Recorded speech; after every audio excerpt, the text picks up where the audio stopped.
Howdy, folks, and welcome to another day in the Milky Way. Thank you for being here tonight and joining me and my co-host, David Null, Hawkeye Two Feathers, for another great show and much needed history and great stories with a card pulling at the end. Thank you, David. Yeah, buddy. Welcome you all this Tuesday night, and we always welcome you with the strength and the glory of the infinite creator, and we always hope that you're doing well. And thank you for showing up, and like always, we got a good story tonight.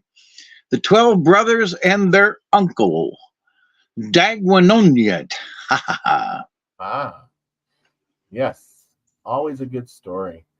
Looks like Susie Q's in the house and Aaron's energy. Hey guys, there you go. And as people pile in, we will be focusing on the stories tonight. And tonight I got a bit of history, and this is a little bit of religious history, believe it or not. Some of our first explorers, we're going to take a time trip way back, even back before the Indian Wars. This was before the Indian pretty much saw a white man, or did he? So we're going to travel back, and we're going to be talking about Father Jacques Marquette and Louis Joliet. As you can see by the background here, these were explorers. They were French explorers that set out to discover, of all things, the Mississippi River from the north end down. And along the way, they encountered many tribes. And we're going to hit some of my hometown territory, you know, when I was younger in the day, back when I lived over in Wisconsin area, because he was in Green Bay and Wisconsin and down in Illinois. And if you don't know by now, if you've been there or you do live in Wisconsin, there's a lot of things named after him. Marquette County, Marquette University. A lot of those places there, you know, just to name a few off the top of my head. There's Joliet, Illinois, you know, named after the famous explorer Louis Joliet. Did you know all that stuff?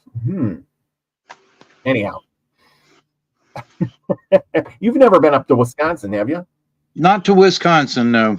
Oh, you probably made it up as far as what, Indiana, maybe? Yeah, and went south and missed Minnesota, and Illinois, basically, and we went up to South Dakota, North Dakota. Oh, you took 35 across, didn't you? Whatever. Well, we went across 40 and then up. Oh, yep. I know the road.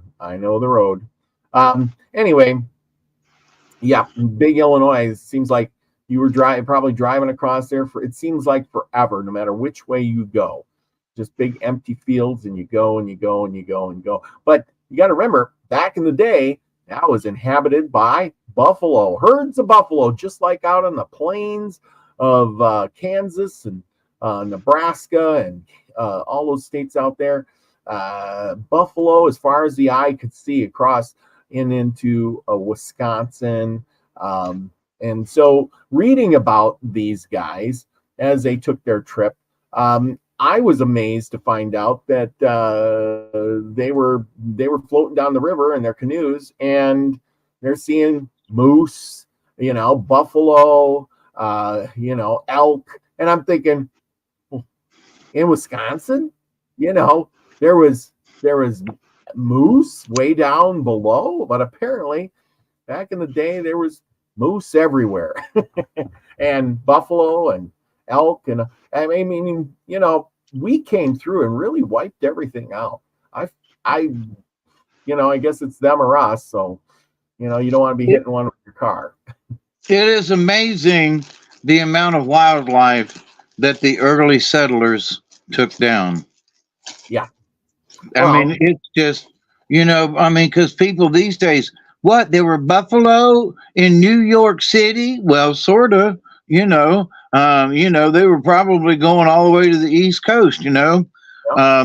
There were buffalo in the Appalachians. Yes, yes, Virginia. There were buffalo in Virginia. Well, and that's the thing too is buffalo. You know, it's hard to imagine that now. I mean, especially with the eastern states, how they're so everything east of the Mississippi is pretty jam packed, full of people, roads, cars. You know, everything has been humanized. You know, there's not much wild land left. I mean, there's wild land, don't get me wrong, but you know, some people have stepped on every part of it somewhere along the line, chopped down the old growth trees, built houses out of everything. And we're going to get into some of that too, because that's unfortunately what happened to Louis Joliet. Now, I'm going to go back to that these were French explorers. And as the French came across, remember we talked about a few episodes back how the French were really interested in trapping and, things like that. That's what they were trapping and trading in the beaver furs. And, of course, other furs too. Can I interject something? Yes. And the reason why is because think about France. They're always about, those plumes in their hats and all about the fashion.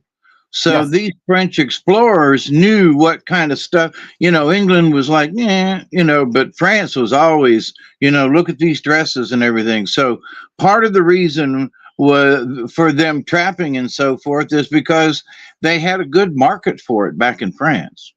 Well, there was a good market for because of fashion of everywhere. Yeah, the hats, beaver hats, were all the fashion, and so everybody, no matter what hat you wore, it was a beaver hat. Like this hat here I have. This is wool. It's soft and pliable, but they said a beaver hat was even better yet. And now remember how? So I listened to a lot of stuff, read a lot of stuff. And remember, I did the thing and I found out that the Indians really liked cloth. Right, Duggar? And so the Indians that'll make you wet yourself. Yeah. We found out that the Indians really like cloth. But in some ways, in all these podcasts I listened to and everything like that, they all kept saying, oh, they went to trade for pots and pans and knives and all of that. They never mentioned cloth. How interesting is that? See, now I know where the history has went wrong. People wanted cloth most of all. Sure, they wanted pots and pans and guns and things like that, but so we'll just move on from there. Who was this guy that we're going to talk about tonight, and why is he famous? And what is he famous for? Or is he infamous? Yeah, he's kind of infamous. First off, okay, I put these things up here. Let me do some clicking. That's what I do here. Let me while you're doing that, let me just say something about cloth. The biggest thing is that in the Americas, if you wanted a blanket or any kind of cloth, you had to weave it and use your own loom. But in England, they had machines by this time with big looms, and so they could make cloth just really easy, especially with different dyes. So, and to this day, some of those dye manufacturers they still have secrets. But the idea, though, that they couldn't make fabric like they could buy it. Yep. Yes, they couldn't make fabric like they could buy it. Absolutely. Or trade for it. But yeah, it was easier to trade for it. The time consumption of making a piece of cloth versus making a piece of hide out of leather, really is total difference. But anyhow, yeah. So we're going to be talking about these two guys. Now we got Jacques Marquette and Louis Joliet. And they always give this account of Jacques Marquette, and Louis is always a second Joliet's always second. Why? Because of a little error in the ways. So what happened was, we're going to go to the end so we can get to the beginning. How's that? All right. By the way, his name is Jacques. Jacques Cousteau. Yeah. Jacques Marquette. Anyway, okay. So anyway, the only reason he's more famous is because Louis Joliet, he wrote papers and journals and maps when he was the explorer, and he, on his return back to civilization, he hit some rapids, his boat turned over, his two helpers drowned, and all his papers were sunk to the bottom of the river, and he had nothing to show for it but his memory. Whereas Marquette here kept journals. He didn't draw good maps, but he had a record of the whole thing. So they labeled him as the discoverer. He was not the guy doing much of the work. Remember, he is the preacher. He is the father. He's a Jesuit priest. Now, he came from a pretty wealthy family. He had several brothers and sisters, and he decided he went to a Jesuit school. They schooled him good. Where Jesuit schools were some of the best schools to go to back in the day. Okay, so we're gonna put this up here. Goes up. Yeah, I got too many things up. Let's try this again. Okay, so this is our guy. He was born pretty much around 1637. Now remember, Columbus only discovered America in 1492. And so you're talking, a couple hundred years later, it's not that long ago. And 125. Yeah. 125. Yeah. Okay, great. I'm glad you can add better than me. Well, that's when he was born anyway. But anyhow, he had to go through life turmoils and stuff like that. And he decided to become a Jesuit priest. Well, he was strong and young. And of course, the strong and young guys, they convinced them to go out around the world and spread Christianity and turn, the Catholic religion into, they were the warriors of the road, kind of thing, the traveling, conquerors of the world. We're going to send all these priests out and convert everyone to Christianity. And well, here's a whole new world. And there's a ton of freaking Native Americans out there ready. They were like Jehovah's Witnesses knocking on doors. Yes, that's a good example of it. So his early life, he was born, and he wasn't even born here. He was born in Lyon, France, in June 1st, 1637. He was the third of 6 children. And he had many years and served. He had served in the military and taken civil posts. Jacques was sent to study at the Jesuit college in Reims at the age of 9. He remained there until he joined the Society of Jesus at the age of 17. Marquette taught for a year, and I don't know where this is, Axu. Oh, then I gotta get my French on. Then studied philosophy at Panoma Masoon until 1659. He taught from Panoma Masoon, Reims, Charleville, and Lagrange until 1665, which is getting right up there, because it says he died in 1675, so about 10 years before he died. Here we go. Throughout this time, Marquette if he was born in 37, so 47, 57, 67, he was only 30 years old, basically. Yeah, well, he died at 37, so there you go. Well, yeah, right, okay. So that's what I'm saying. So he's done all this stuff over there, being this priest and a teacher, and all of a sudden, and then he had sent multiple requests to be sent on missionary work the superior of the Jesuit mission in New France. And that's what they called it over here, New France. Father Jerome, whatever his Lamette, needed missionaries to work with the 5 nations. Now we know what the 5 nations are. That's the Iroquois nations over there. Marquette was ordained on the feast of St. Thomas Aquinas in Toulouse on March 7th, 1666. Months later, on September 20th, he arrived in Quebec. Okay, so, so anyway, now it's 1666, and he's over in Quebec, and he makes his way over to the Saint Michel of Sillery, because the mission served a peaceful and, friendly indigenous people from different tribes. It was considered an ideal place for training new missionaries.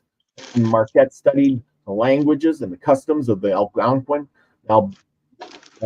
Albinican, and the Iroquois people. So he knew multiple languages at this point.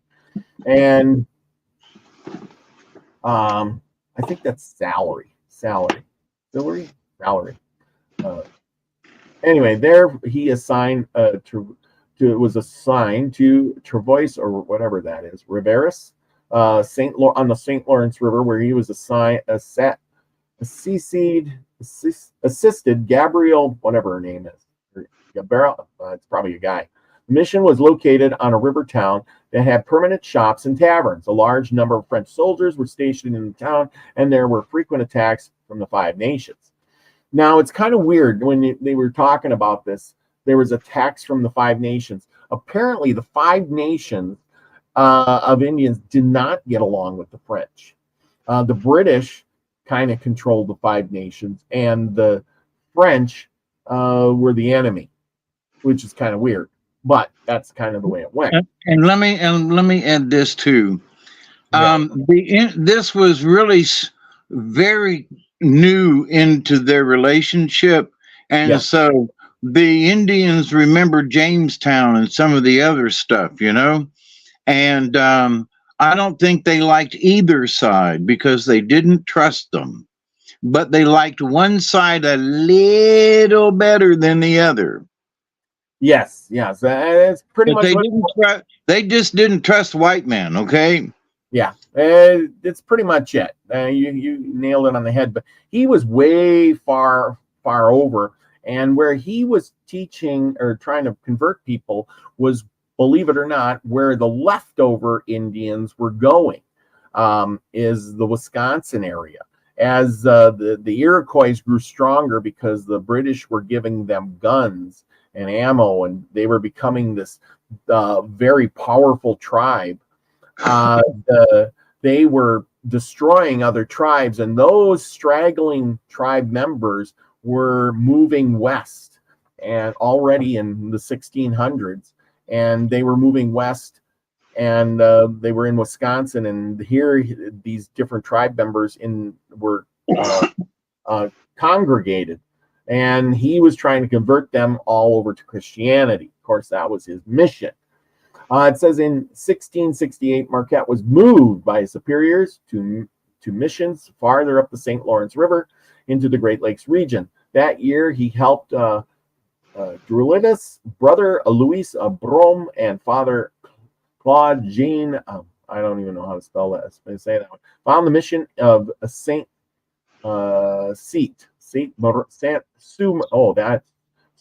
Sue Marie in present-day Michigan. And there, the missionaries planted crops, and they built chapels and barns and established friendly relations with the Ottawa and the Chippewa that were inhabiting that area. And they were allowed to baptize most of the infants and people who were dying. The Chippewa were exceptionally skilled at catching whitefish from the rapids in the St. Mary's River. People from many tribes would travel to purchase the whitefish. Marquette and the other missionaries would explain the faith to the visiting Sioux. Remember, Sioux were still in Wisconsin. They hadn't moved out onto the plains yet because there was no horses yet up in that area. The Cree, the Miami, the Potawatomi, the Illinois, and the Menominee. They hoped that these visitors would be interested in getting their own Jesuit missionary, or black robe, as they were called by the indigenous people. And in 1669, Marquette was assigned to replace Alcuez and Lapointe and du Saint Esprit a mission. Father Claude Dablon arrived to continue and expand the missionary work in Saint Sue Marie. Well, and Marquette began a 500-mile journey to his new assignment in August, traveling by canoe along the shore of the St. Lake Superior. The party soon encountered wintry conditions on the lake and were often unable to light a fire when they went ashore at night. The party reached their destination on September 13th and were greeted by the Peton Huron. Excited to have a black robe again, they quickly assembled a banquet. In addition to Pet Huron, Marquette was tasked with missionary work for 3 bands of Ottawa, Canucci and Saginaw, and the Kinshikan. Marquette visited and attended all 4 settlements since he felt the Kishkanon were the most ready to accept Christianity. He spent more time with them and even lived with the families in their village because he was a black robe. And I don't know, I was still wondering, what is it that draws these people, or what was he saying that could draw these people into Christianity? You know? Let's say that again. What Have Kitty and the other one. I'm sorry, I was reading. Say that last part again, Robert. Oh, I was going to say, what is it that he could say that would draw these Indians into this Christianity, out of the blue? Like, I mean, was he performing miracles or something? I don't know. He must have been darn good. He was a shaman. Yes. And so from the shaman point, he was talking about this man who walked the earth, Jesus, and he was talking about God and Great Spirit and, the Creator. And then he talked about the Holy Spirit, which is the Great Spirit and all things. So he could identify with them, and apparently he probably could tell a good story. And I don't mean that in a negative way, but he could tell a story relating Jesus to something about the Indians. You know what I mean? He could relate to them in some way. But he may have gone to college and known, some other things. But basically, he was teaching about a different version of the Heavenly Father. And all Indians, especially back then, were very religious. The reason they were fighting for the land because it was Mother Earth, and all of the things are sacred. And then here were these white settlers that all they wanted to do was kill them, most of them. And then here is this man in black. The men in black. Who came and convinced these folks that there is a greater God than yours. Mm-hmm. Ooh, and you must know him to save yourself and to make you strong. And think about that. So he was hitting all the high points, and they were looking at each other going, hey, this guy, he come in a black robe and he speaks these different languages, but he can talk to us. And, so that was impressive. Yeah, that's true. That's you're right. You're right. That's gotta be it. That's gotta be it. In being raised a Catholic, we learned all about that stuff growing up in catechism and how, they went out to minister to the poor and minister to the savages. And, he was definitely pouring it on. I agree with that. It had to be something. Great orator. Maybe he was a great speaker. And he He had to have been in order to talk to those people back in those days when they'd have just soon, hang him up and skin him alive and listen to him scream. I mean, back in those days, they were a whole lot more less likely to be kind to a white man. Oh yeah, a lot of missionaries were killed. They were killed. Bunches of them. And horribly killed, Yeah, they didn't. The Indians didn't care if you were, a missionary or not. If they didn't like you, they're getting rid of you. Anyway, you had to be pretty brave, and I guess according to what I read this week, you had to basically, it was your calling, and you thought, if I die for God teaching these people about Christianity, all the better, So, hey, that's the way it goes. You know what I mean? So anyway, we'll get back to this guy here. Margaret was eager to explore. Okay, so anyway, during this time, LaPointe Marquette encountered members of the Illinois tribe. That would have been the Illinois and the Miami down that way, who told him about an important trading route of the Mississippi River. And believe it or not, they called it the Mississippi River. I did some research on it, and even the Indians back in the day called it the Mississippi River. Kind of interesting fact, isn't that? They invited him to come to their village and teach their people, whose settlements were mostly farther south. Marquette was eager to explore this river and asked for permission to take leave from missionary work, but first he had to attend urgent matters. The Hurons and the Ottawa at LaPointe had begun fighting with the neighboring Lakota people, and we know who they are. See, like I said, the Lakota people were a part in Wisconsin. They weren't really out on the prairies yet because they had no horses. And because he feared attack from Lakota, Marquette felt it was necessary to find a new place for the mission. So he's doing all this stuff, but then in the spring of 1671. And his party began their journey to the new St. Inglis mission. Their canoes were loaded with men and women and children and animals and personal belongings. They traveled through Lake Superior and down to the Straits of Mackinac.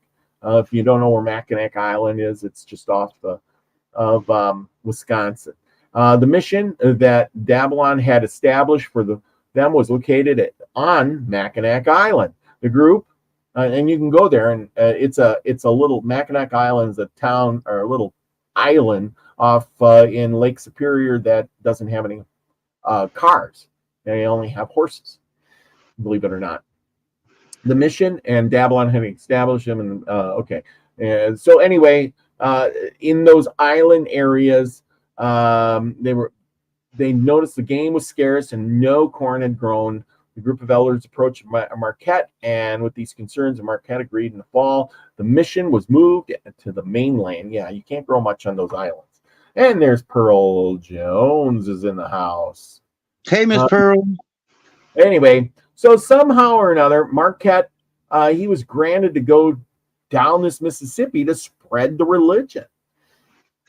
So in 1673, Marquette joined an expedition of Louis Joliet, a French-Canadian explorer. Now, Joliet, he was born here in Quebec area, and he had brothers and sisters. His one brother was captured by the Indians and learned all their language stuff, and came back, was rescued, and taught his brother Louis a lot of the languages and their customs and things like that. His brother did end up leaving and was never heard of again. His family was quite, I would say, so well-to-do. He had a knack. He was smart. He went to colleges too. He went to a Jesuit college or schooling of some sort. So he was no dummy. He went to a schooling to learn how to do map making, believe it or not. So that's kind of how he got his experience. And then they decided to set out on a trip. That trip was to find the Mississippi river and go down it. Well, they had to go. Let's see. We need a map. Let's see. I got a map here of this. So they get there. They have this map, you know, and this is supposed to be in the Mississippi. You can see how they spell it wrong. Anyway, you know, here's Michigan and Illinois over here. So you're kind of imagining all of this. You know, it's kind of a goofy map compared to today's. So this, can you imagine trying to have to follow this map versus a map that we have today? It's crazy. We're going to put up a good map. Aren't you glad we live in modern day? So anyway, they start out by going to Green Bay. And believe it or not, these pictures, I have lots of pictures of the rafting party. And as you can see, they would have 3 men in the boat with all their supplies. They had several canoes. I think they had 3 canoes. So it wasn't a very big party. But the 3 men paddling would rotate and take turns, with one guy in the middle taking a break. And the good father never picked the paddle up, believe it or not. He was the guy not doing the paddling. So not so bad for him, wouldn't you say? Anyway, they got down to here, down to Lake Winnebago. They took the Fox River, but as you can see by this map, the Fox River kind of stops. And they had to portage their canoes, which they had to do quite often. Take all their supplies out, put them on their backs, carry the canoes, and bring them over here to the Wisconsin River. And this is Wisconsin Portage. And there's a town here, Portage, Wisconsin, right here. And I've been to that town many a times. It's pretty nice little town. But anyway, I went to a car show there once. But anyway, as you can see by this picture, this is the kind of canoe they would have been sailing in. And of course, it's a birch bark canoe. And it's great. It's lightweight. It's kind of strong. If you get stuff caught on the bottom, though, it could rip that birch bark and spring a hole in it, and your boat would sink. But they had really good luck. As you can see, they're doing the paddling, and the priest, the father there, he doesn't do much paddling at all. Now, as they went down the river, they encountered buffalo. They encountered other Indian tribes, and they met up with one Indian tribe down here. And before they got to the Mississippi River, they were warned about all kinds of things. Don't go to that river. It's too big. There's monsters in there. There's, bad Indian tribes. There's all these things, rough waters. You'll die. Don't go. And of course they said, nope. So they got some Indian guides who said, well, we'll take you down as far as the Mississippi River. And, after that, you're on your own. So the good chief that they stopped at, I can't remember his name, or the tribe. I think it was the Miami tribe, or the Ottawa, or the Ojibwe. I think it was the Ojibways. And they said, here, I'm going to give you something, and I'm going to give you a peace pipe. And here is him with his peace pipe. And he says, when you encounter other tribes, no matter who they are or what they're doing, even if they come at you violently, hold up the peace pipe. Hold up the peace pipe, and they will become your friend.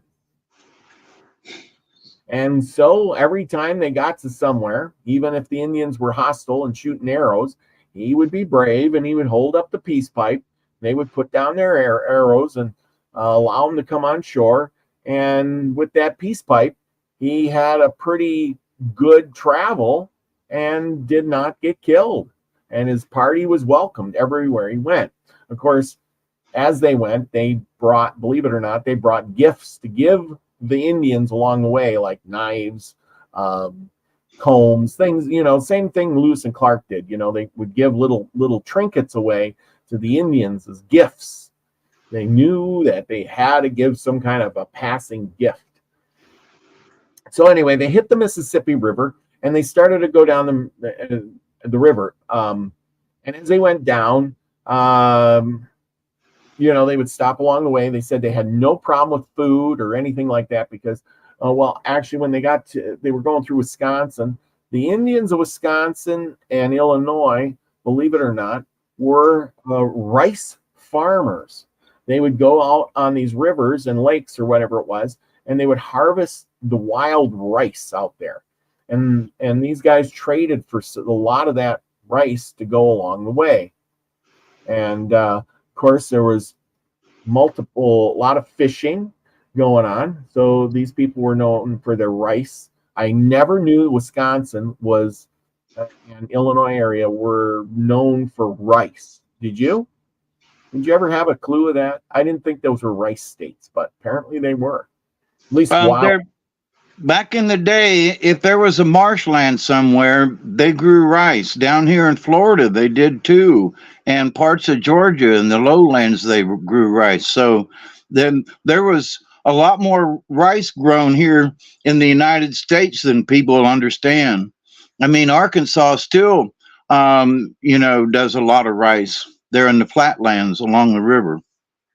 Yeah. I was just amazed at the idea of, them growing rice. And to me, it baffled me because I thought, oh my goodness, And so, like I said, they had some Indian guides. They had a few other guys.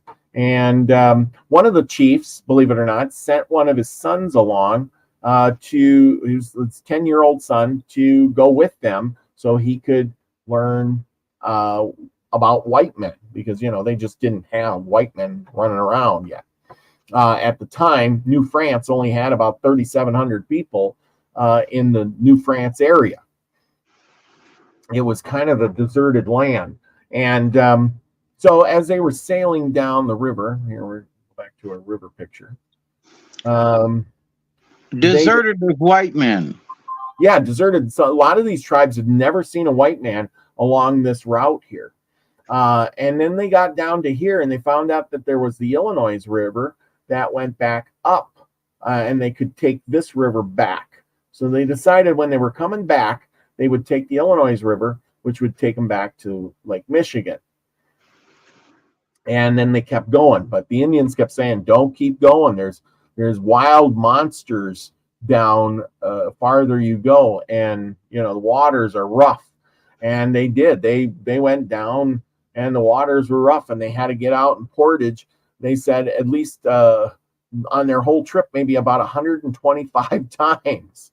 Wow. Isn't that crazy?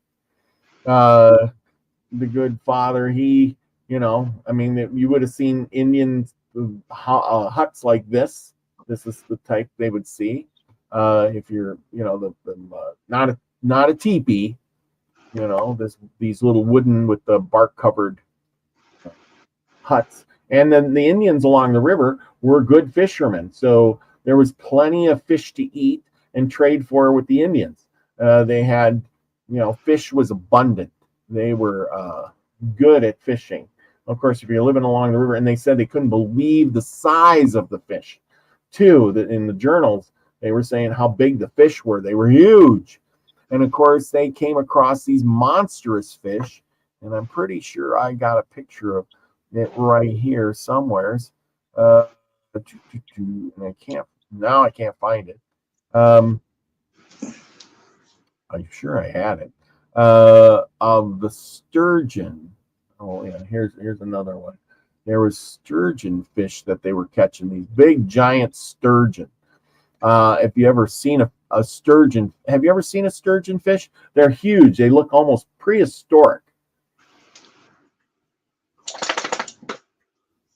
They are one big of fish.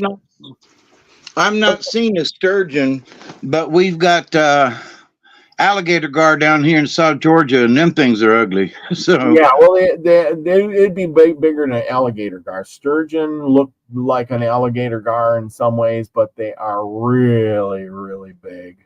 And by the way, in talking about fishing and stuff, and big fish, I watched these two guys on YouTube today who were fishing, and they were actually fishing with Pam on a rag. It was amazing. But No way. anyway, they caught a 46-pound catfish. And that Oh, thing was huge, man. So I can imagine back in those days, if they were, fishing along the bottom with some worms or something, they could have come up with some really big fish. yeah. Oh, absolutely. And besides that, there wasn't a lot of, I mean, there it wasn't like nowadays where there's no pollution. There's, there was, Right. there wasn't a big population of people to, um, you know, catch all those fish. You got buffalo and elk and moose and deer everywhere. Why would you be out there trying to catch one of those big, giant, dangerous fish unless it literally jumped in your boat? You know what I'm saying?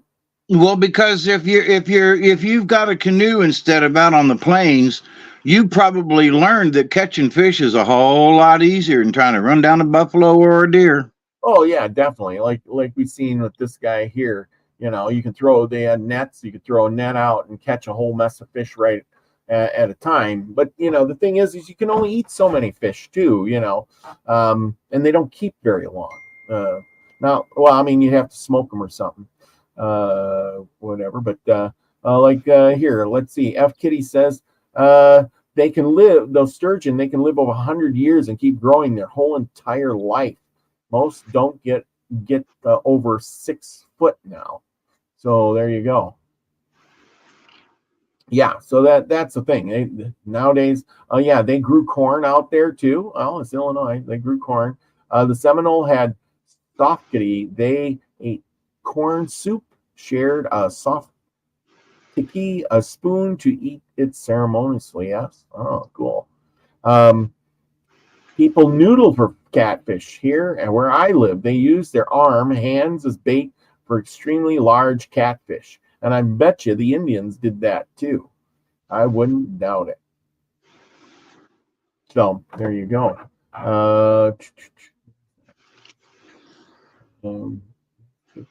And who taught them to stick their hand down in the water and wiggle their finger like a worm? Oh yeah, that's the whole thing. Bright water. Stick your hand down there in that hole, Who knows? Maybe this is the sturgeon I was thinking of. But anyway, yeah, you gotta catch them sturgeon with a spear because they're so darn big. But they ran into these things as they went down to Mississippi, the rough waters, until they got to the Missouri River, the joining of the Missouri River, which is. Let's find a nice map for that. Okay. Get back to this one. Okay, so you get down here, and they made it. Well, they made it past here. They went down to the Missouri River. Where's them? I can't tell where. I can't see it. It's too small. Where's the Missouri at? Okay, Illinois. They made it down here. Where? Made it through Illinois. Down to Arkansas, and down at the end of the Arkansas, Missouri area, probably about the middle of Mississippi. Mississippi. There you go, right there. I'm trying to think what MS means. Anyway, they got here, and they started getting rumors of white men, and the Indians, they've noticed, were carrying muskets. They had, tomahawks and knives made out of metal.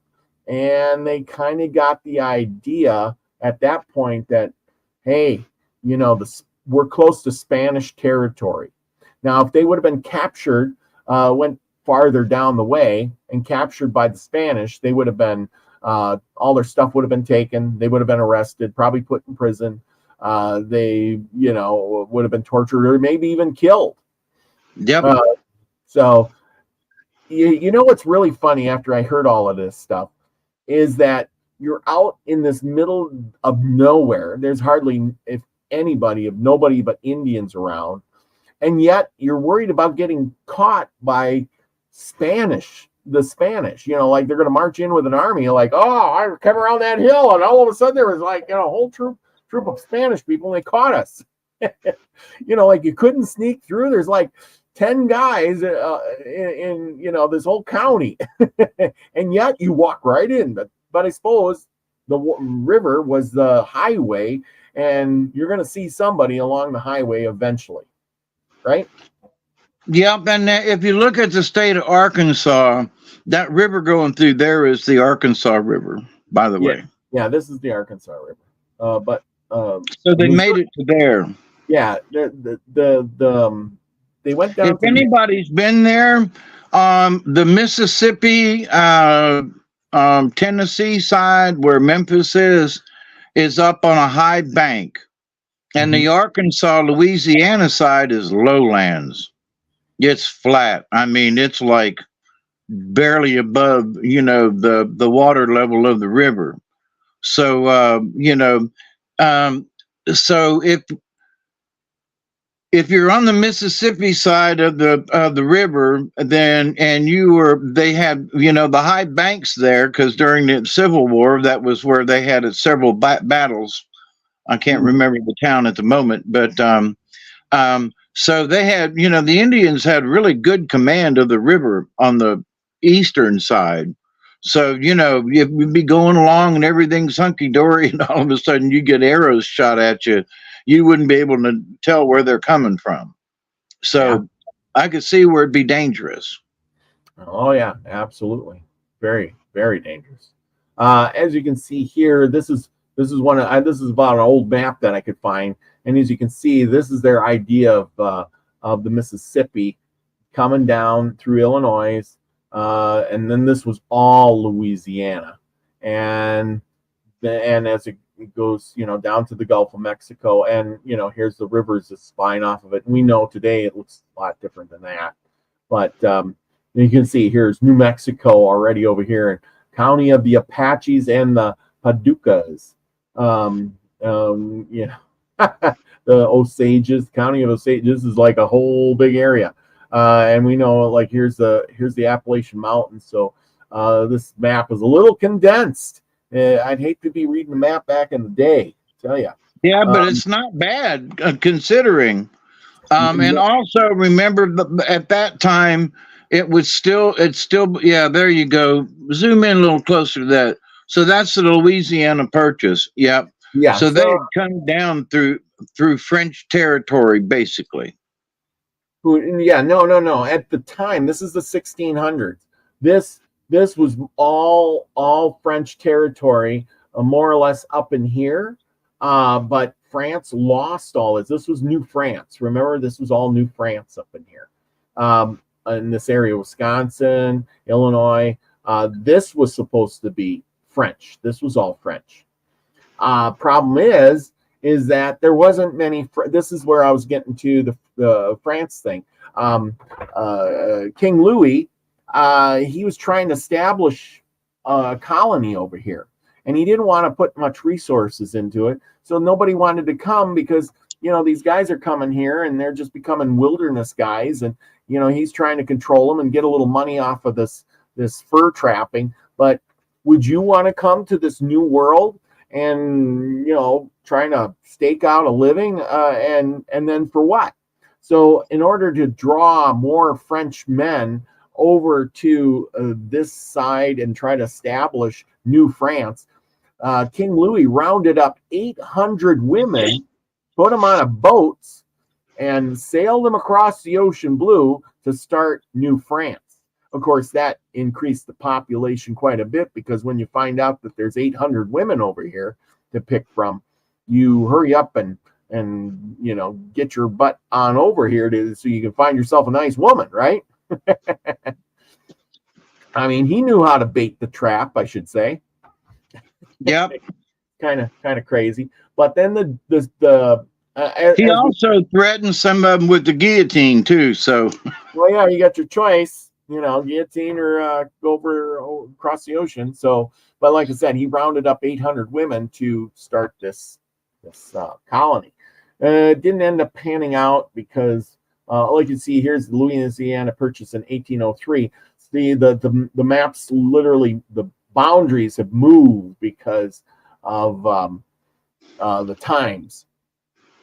That's 100 to almost 200 years later, and so things have changed. But back in those days, we got our guys sailing down the Mississippi River because they're French. They came from Lake Michigan over here and Lake Superior over there, and they were populating in this area, and the Indians hadn't seen men at all, white men, really, and so the Jesuits were being sent out to establish a religion. You conquer the people from within by religion and indoctrinating of schooling and things like that.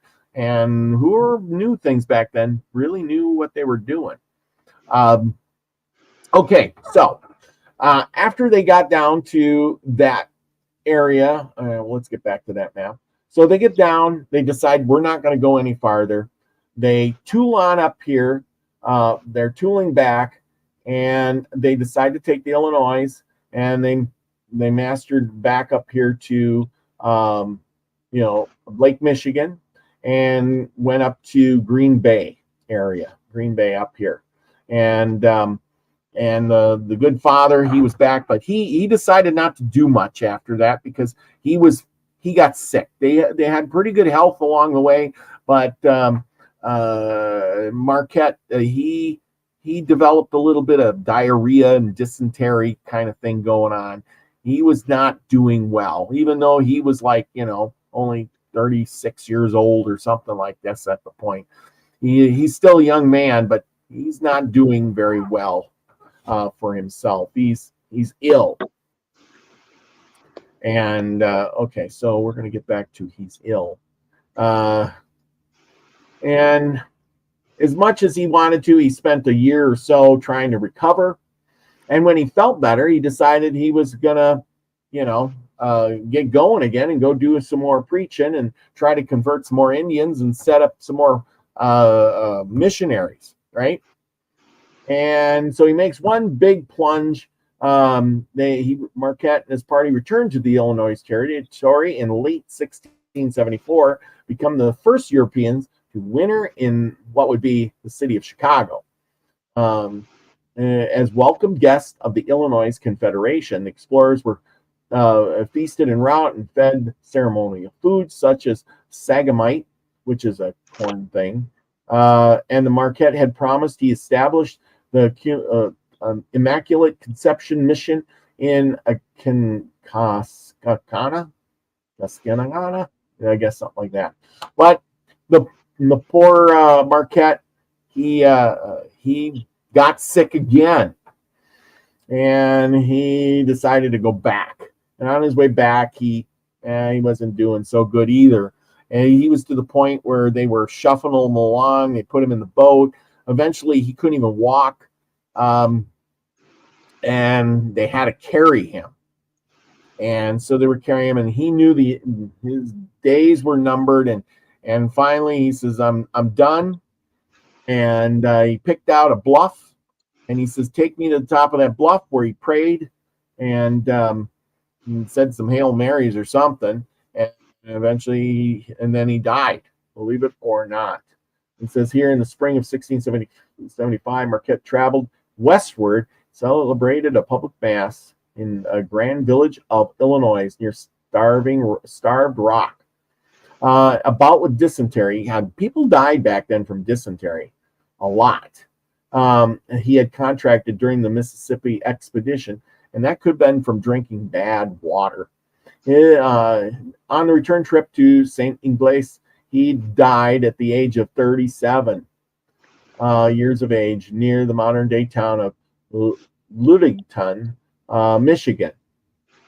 Of course, his companions buried his body at the spot that Marquette had chosen. They marked his burial site with a large cross. Okay, so his compadres, they moved on, but the Indians, 2 years later, the Ottawa and the Kashkanan, and they dug up his bones as in their ceremony, fashion and their tradition, because they really liked this guy, and they brought him back to the St. Ignace mission and found Marquette's gravesite. They cleaned his bones in preparation for the journey. The Ottawa and the Huron and about 30 canoes accompanied them back to the mission. Marquette's remains were presented to Father Nouvel and Priscon, and they led a funeral services before burying his bones in the chapel at Mission St. Ignace on June 9, 1677. And his bones reside there today. As you can see, he has a grave marker right there where his bones are. So, there you go. So, poor guy died. He went down in history because, you know what? The only reason he went down in history as being a discoverer of the Mississippi is because he kept a journal and he could write. The other guy wrote and he lost all his papers and he didn't have nothing to show for it when he got back. What happened to the other guy? But, well, he was rewarded with some land grants and things like that. Louis Joliet, he was given some land grants. He set up a trading post, and his trading post was over there by Green Bay. He was commissioned by the governor of New France to explore the Mississippi in the beginning, and as he went, let's see, this is him. He's more, see, now this guy looks more like an explorer, doesn't he, than the other guy. I mean, well, but the poor guy, he did this, let's see here, I got a map for this. I got a map. And as you can see on this one here, he had a settlement up here where they did a lot of trading, which was great. And believe it or not, they traded seals up here. I didn't know there were seals up in upper, but they must have killed all those seals off. Yeah, and let's see. I got another map here that will show.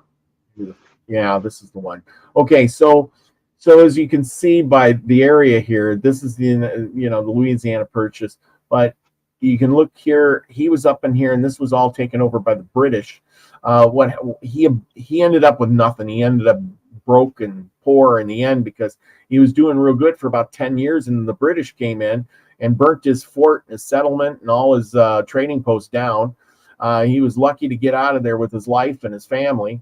And the poor guy came back a year later, set up another fort, and they burnt it down again. And then finally he just gave up and just went into obscurity. But the British had went in here, and then the United States came along, and like you say, or I said, even the French. So the French owned all of this, and they just didn't have the population here to keep up this territory. And so it was in the benefit of France to sell it off to the United States because, they didn't have a group of people to protect it. The United States would just kept moving, and they would have lost it, and they would have got nothing. And you can see here, contested territory. This was like free territory. The United States was already populated up to the Mississippi. And when Lewis and Clark went across, they went down here to Missouri and took up the river up the Mississippi and ended up over here in North Dakota, where they wintered, and then headed across to the Pacific Ocean looking for a waterway. But that's a story for another day. I want to go back to this one here where, so this guy here, he was really trying to convert all of these people in this area. This is the area he was in. It's the Green Bay area. There's a bunch of islands over here. This is over here was Mackinac Island. A lot of trading went along because you could sail along the coast here and down to the Chicago area, which became another trading area. Because even in those little birch bark canoes, you could sail on the lake. Kind of a good thing, and trade with a lot of people. That's the rivers are the highways of the past. Put it that way. If you got to an Indian village, you would probably run into something like this with their birch bark canoe, maybe a birch bark little wigwam hut thing you got here. And this is kind of what it would probably look like for the most part. Yep. And the canoes they had, they were light. Like I said, you had a portage or canoe quite often because of there was no established waterways. They didn't know where they were going. They had to just kind of get some guidance and carry your boat across to the next river to make it to wherever you needed to go. So There we go. Like I said, the poor Marquette. He, like I said, he died of dysentery. It's kind of sad. And Joliet, he got things named after him too. There's Joliet College. There's Joliet, the town of Illinois. Ended up to be a famous person, even though he, didn't have the papers. He lost it all, which at least he didn't lose his life. His two compadres in his canoe that tipped over on the rough water, they both died. He lost his papers, but he did live. So there you go. And I guess that's about it for what I have to say.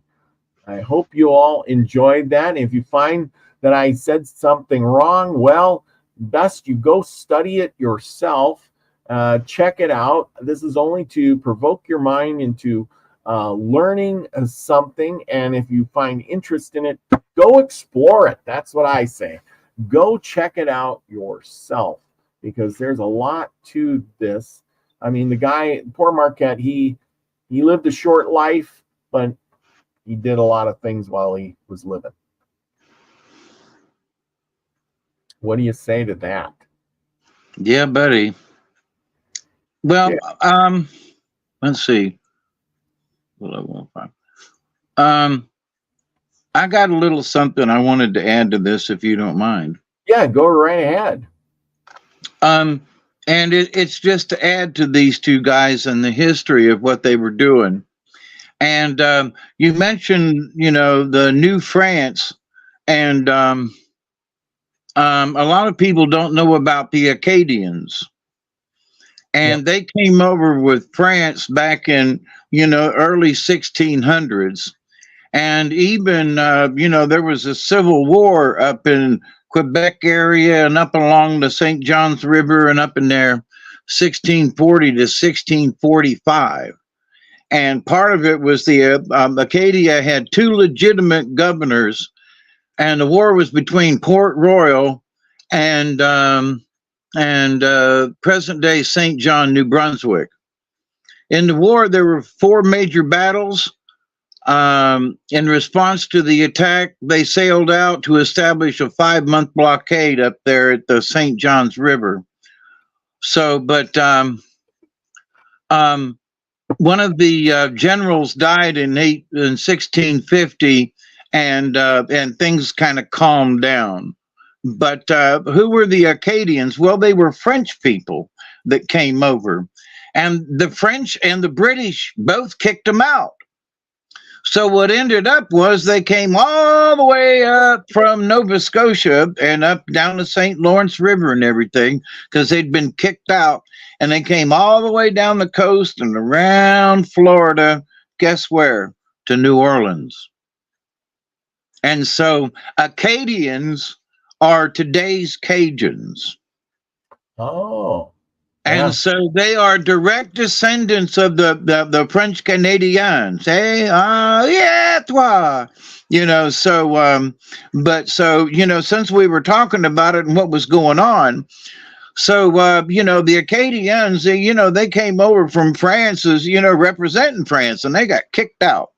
So, but anyway, so they made their way around the coast and up into New Orleans and Louisiana, and they've been there ever since. So that's why most of New Orleans, and quote, the French quarters, is because of not from the French themselves, but from the Acadians, the French Canadians. So anyway, I just thought that, since we were in that area and talking about it, I just want to throw that in there. Yeah, it's kind of interesting, isn't it? I mean, I was wondering how the Cajuns got. Because they have that French accent kind of thing going on. Because they're French. Because they're French. Well, but let me see what that.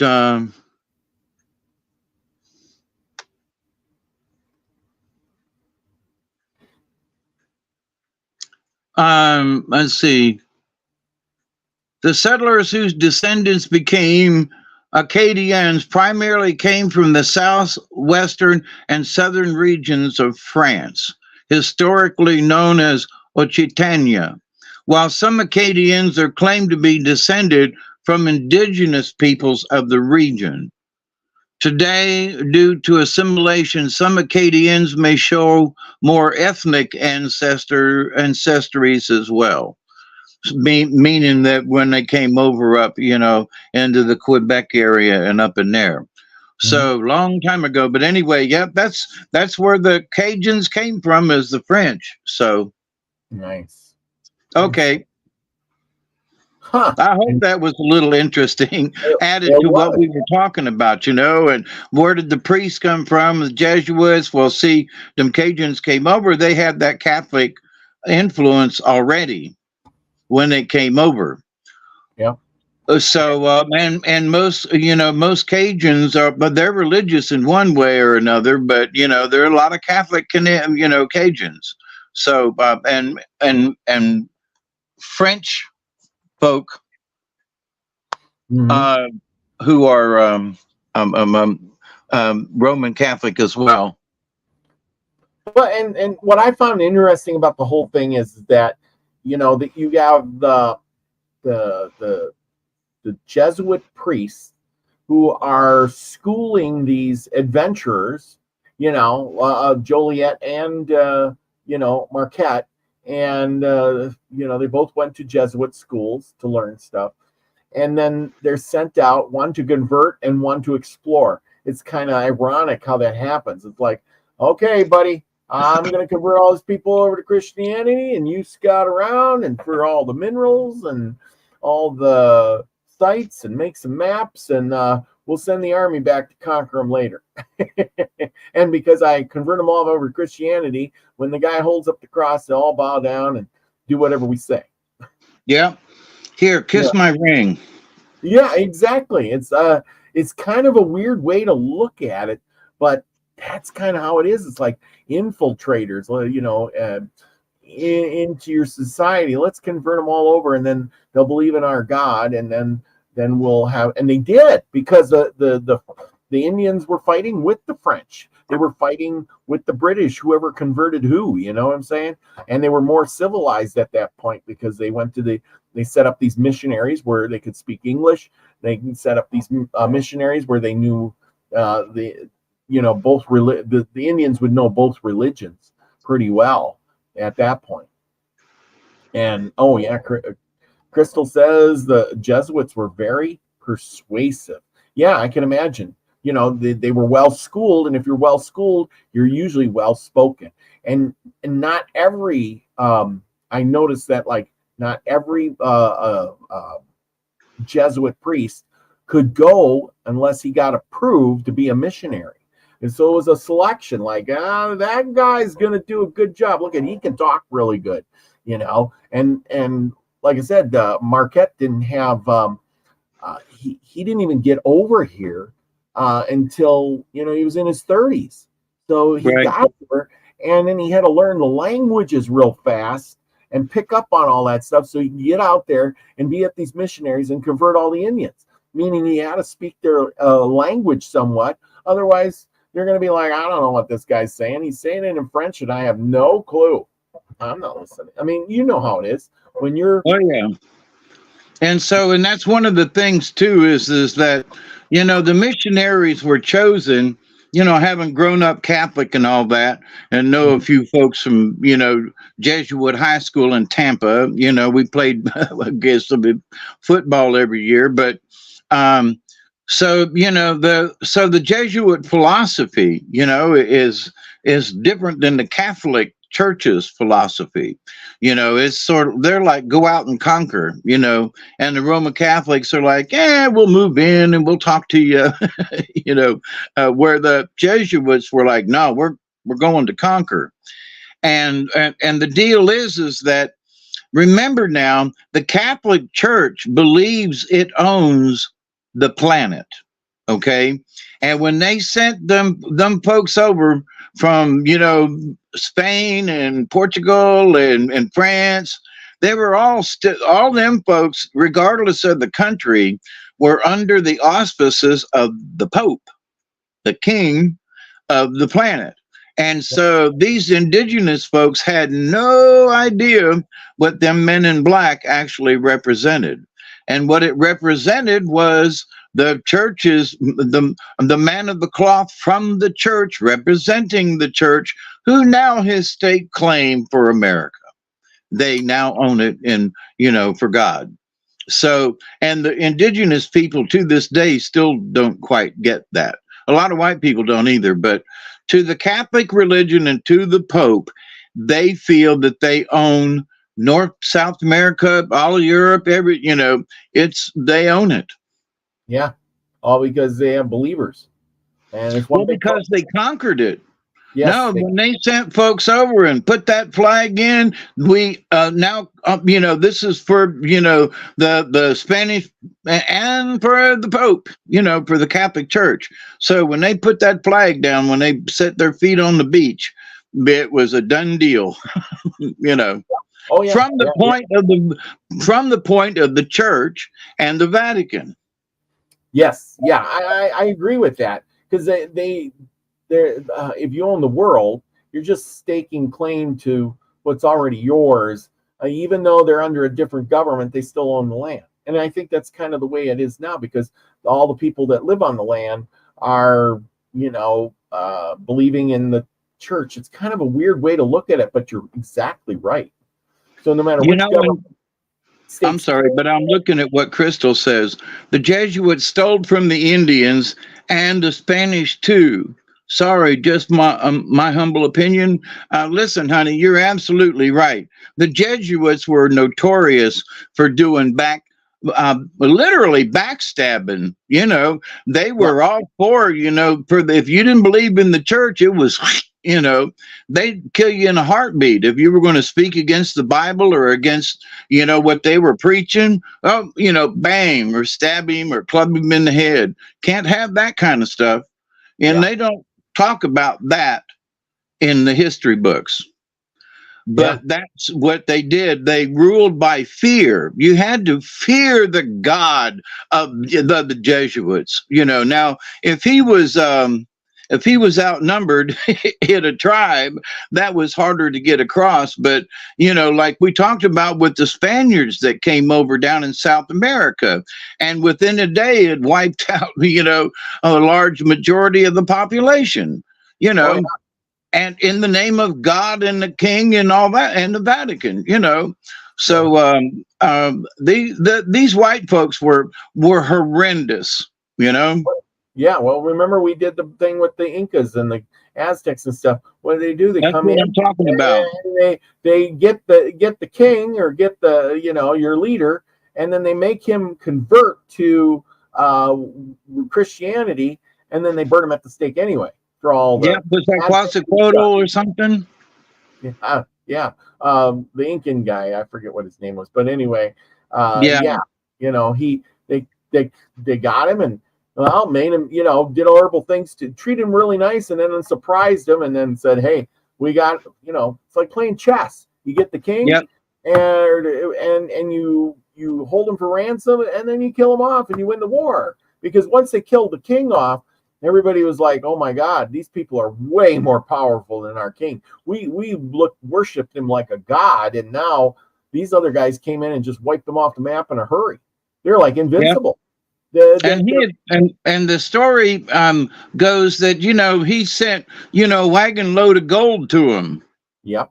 As a gift. Here you go, buddies. And I think he sent 2 wagons. The first one wasn't good enough, so he sent another one, and then he decided to kill them all. So, but anyway, that the history of the church with the Crusades and so forth has, unfortunately, and as an ex-Catholic, they were murderous bastards. I'm sorry, they were murderous bastards. If things didn't go along for the church, they were worse than the Romans, or as bad as the Romans. Yes. And Elderberry says the Jesuits conquered, then the Catholics moved in. Well, the Jesuits were the Catholics, but the Jesuits. No, the Jesuits are separate. Oh, the Catholic Church denounced the Jesuits out of the Catholic Church about 150, 200 years ago. They said, get out. but even though they still say mass and so forth, they're not really considered Roman Catholics. They're Jesuits. Ah, well, but that's the thing. Jesuits, separate. Yeah.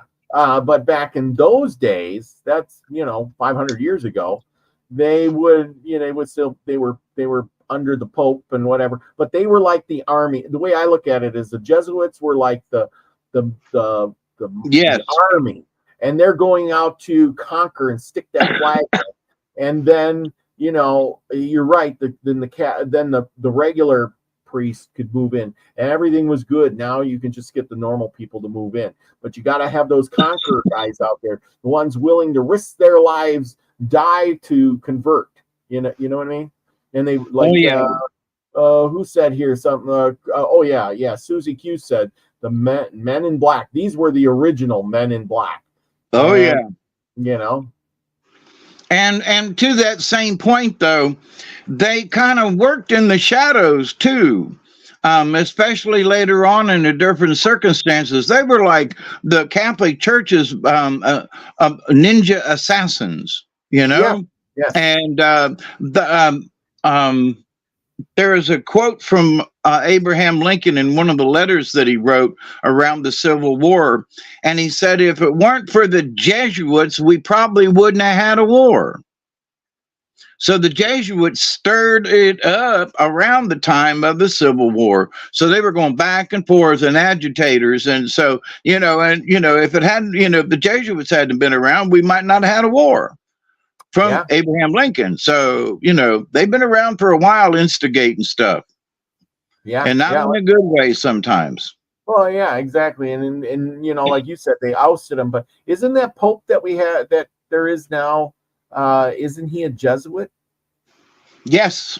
And he's not really a Pope. But that's my point. They got back. They haven't voted him in.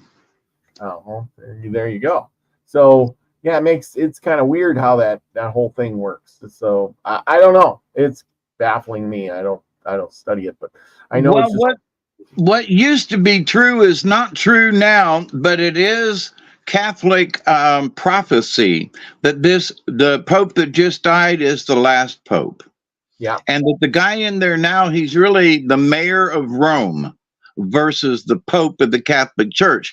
Now, most folks don't understand that, and they seem, he's the Pope. Well, but if you were to be really nitpicky about it, they did not, but all the cardinals did not vote on him. They did not have a conclave. They did not do the normal things that the Catholic Church has done for 10 centuries or more to elect a Pope. They have not done that. So technically, he ain't the Pope. He looks like it and all, but he ain't. Yeah. So that's kind of interesting. I mean, what does that mean for our world? Well, that's a whole different discussion. So let's not go there. Yeah, but the fact of the matter is that the Catholic Church, it wasn't just France. It wasn't just, now the Church of England was a lot easier on the native populations. I gotta say that. But even them still sent some of the, native children to, schools to learn better, to act like a white person kind of thing. But the French and the Spanish, they were really bad about, sending the kids off to schools and stuff. And anyway. Yeah, no, I agree. A lot of stuff we're not privy to. We have to study on. Oh, anyway. As an ex-Catholic, I gotta say, the Catholic Church and with the Jesuits included in this statement, they have been brutal to peoples all over this planet for centuries and centuries and centuries, all in the name of God. And so people say, well, it's the Catholic Church. They have killed and done some very nasty, underhanded things. I mean, one of the Pope John's back in the 80s, they voted him in as Pope, and he died 33 days later. Yeah, kind of ironic how that goes, isn't it? That ain't ironic. He was killed. Well, yeah, I know, but it's like nobody noticed. Nobody, Right. Nobody noticed. And Like, so yeah, but Pope John Paul II took pay because they didn't like the first one, even though they voted him in.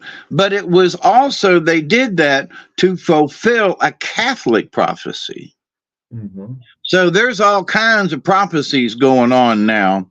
And unfortunately, it kind of started back as soon as they came over here. As soon as they took possession of the Americas, they have had this plan of taking over and controlling people and making churches and getting everybody to think their way. So it's been a long-term plan for the folks who, within the Catholic Church. Make no mistake about it. They've been doing it for centuries. So anyway, I'm done harping. I'm recovering from RTS too. RTS? Yeah, religious trauma syndrome. Yeah, RTS. Are you suffering from RTS? I have a solution. It means put down the Bible. Put down the Bible. Forget what you learned. Start over. Think for yourself. All right? Don't. RTS. Yeah, and you know me, accept and receive the knowledge, the healing, the wisdom, and the many blessings from the universe. Start right there. That's right. That's like I had a buddy of mine. He talked to me today, and he said something about, pray for me. Hopefully God will help me get through all of this. And I said, listen, buddy, the only one that helps you get through these things is yourself. If you make poor decisions today, what are you going to blame it on the devil? And if you make good decisions today, what? And you say, well, God help me. No, you made decisions. Good or bad, you made decisions. And based on your decisions is how your day is going to go. And that's how it works. It's not, well, if I just sit in my chair and I don't do anything, is God going to help me? Well, according to the Catholic Church, he will, as long as you donate some money. But, you have to get off your lazy butt and go do something in order to make a change in life, right? You have to act on it. That's right. Now, you can ask the Creator for assistance, give me an idea, but at the same time, you got to act on it. Each person has to act on it, no matter what it is. If you just sit there, even though sitting there is an action, yes, believe it or not. Yeah, it is an action. And you might have to sit for a little while before you can kind of see a clear answer, but you got to get up at some point. Well, that's the thing. It is an action, but it's a slow action. And if you want, depending on what outcome you want, if you don't act on, you do nothing, your result is going to be long term. You know what I'm saying? Long term, nothing. Yeah, long term. Yeah, absolutely. So anyway, long term, nothing. Let's move on to a story. Segue to story time. That's right. I hear you got a good one for us tonight. 12 brothers and their uncle. I don't know what it is about these uncles and brothers, but anyway, And Daguanoyant, whirlwind or cyclone. Now, for those of you, we are still on the Seneca Indian myths from 1923, and we are really getting close to the end of this book. So, and this is one of the stories here, the 12 brothers and their uncle, Daguanoyant. Once 12 brothers lived together. Everyone knew that these brothers had great power and could do whatever they undertook. Each morning, the 12 started off in different directions to hunt, and each evening they came back to the cabin. The eldest of the 12 knew that there were women going around in the world to destroy men, and he avoided them. One day, while he was hunting, he saw a red-headed woodpecker tapping on a tree and making a great noise. As he watched the bird, it went around the tree, then went to another tree, and around that. Then it flew to the ground, became a young woman, and called to him, "Are you not ashamed to point your arrow at a woman? Come and talk to me." The young man went to her, and that was the last he remembered. The woman carried him to a high rock where there was another woman who said, "Let his bones drop to the ground." The young man's body fell apart, became a heap of bones. Great piles of bones lay around the rock, for many men had been brought to the place by the first woman and destroyed by the second. When night came and their brother did not come home, the 11 said, "Some evil has befallen our brother. He will never come back." And they mourned for him. After a time, the second brother was missing, and he never came back. While walking along in the forest, the young man met 2 women. They put him to sleep. Then one said to the other, "We will bury him in the ground. He will stay there till mold covers his face and body, and still he will be alive. We'll leave him there till his brother finds where he is and rescues him." The 10 brothers were greatly frightened. They told their youngest brother, whom they loved much, that he must stay at home, not go roaming around in the forest, for he was young and didn't know the world as well as they did.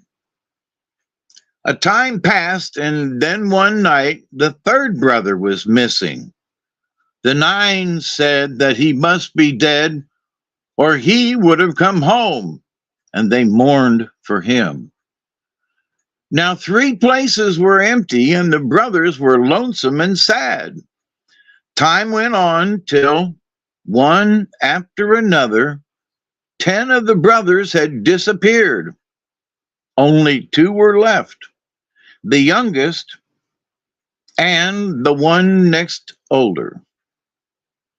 Then the elder said to his brother, "You must not go into the forest. You must always stay at home where no harm can come to you, for you are the only one I have to depend on when I am old."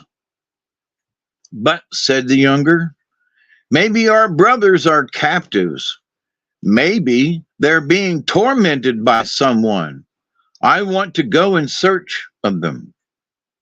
"You cannot go," said his brother. "You are too young. We have an uncle who knows everything. Maybe he could bring our brothers back, but he is such a terrible creature that no one can get near him. He wouldn't know that we are his nephews, and he would kill us. He lives on a high rock. His long hair has swept the ground around the rock till the ground is as smooth as ice. He has no body, but he has a great head and enormous eyes." "I must go to this uncle," said the younger man, "and find out where our brothers are." "If he doesn't tell you, you may travel the whole world and not find them," said his brother. "What does our uncle live on?" "He gnaws the bark of hickory trees." "That is a good food. I'll get him plenty of it," said the young man. He felled the tallest trees he could find and cut out large blocks of bark for his uncle to eat. Then he lifted 6 trees out of the ground by the roots and said to the trees, "I want you to be small." The trees were small, and each tree he made an arrow. The blunt end of the arrow was the part near the roots. The elder brother didn't know that the arrows were trees. He was afraid to have his brother go in search of their uncle. He didn't think he could find him, and if he did, he thought the old man would kill him. While the young man was making his arrows, he practiced running. One day he thought he heard a groan under his feet. It sounded as though he stepped on a man and hurt him badly. Going back and forth, he found the spot the groans seemed to come from. He dug down and came to a living man. The man's face was covered with thick mold, and there was no flesh on his body. The young man carried this skeleton home and said to his brother, "We have plenty of bear's oil. You must oil this man till he gets his natural size." The man could neither see nor hear. The next morning, the young man started off, telling his brother to stay in the house while he was gone, for he should bring his uncle home with him. He ran toward the north till he came to the place his brother had described and saw a terrible head sitting on a rock. His brother had said, "You must speak first. If the head speaks first, you will surely die." The young man's medicine was a mole. He called it and said, "You must carry me under the ground so the leaves will not rustle. When we are near my uncle, let me out." He went into the mole, and it ran on till near the head. When the young man saw his uncle, he was frightened, but he sprang from the mole and with his bowstring drawn cried out, "Uncle, I have come for you." He let the arrow fly, and as it whizzed through the air, it grew to the size of a tree. The tree hit the head above the eyes. With a loud laugh, the head rolled from the rock and swept along in the air, leaving behind it a wide track of fallen trees. It went through the forest as a terrible whirlwind. The young man was just ahead, running very fast. When his uncle was near, he turned and shot another arrow. The arrow became a tree, hit the head, and drove it back a long distance. Again, the young man was ahead. He shot an arrow whenever he was in danger of being overtaken. Each time the head was driven back a shorter distance. Dagwanolient gained on his nephew continuously. While the head was still a long way off, the elder brother heard a terrible roar and knew that a great whirlwind was coming. He said to himself, "My brother has found our uncle, and he will be here soon." He opened the skin doors. There was a door at each end of the house, and put a stone pounder against each door. Then he built a big fire.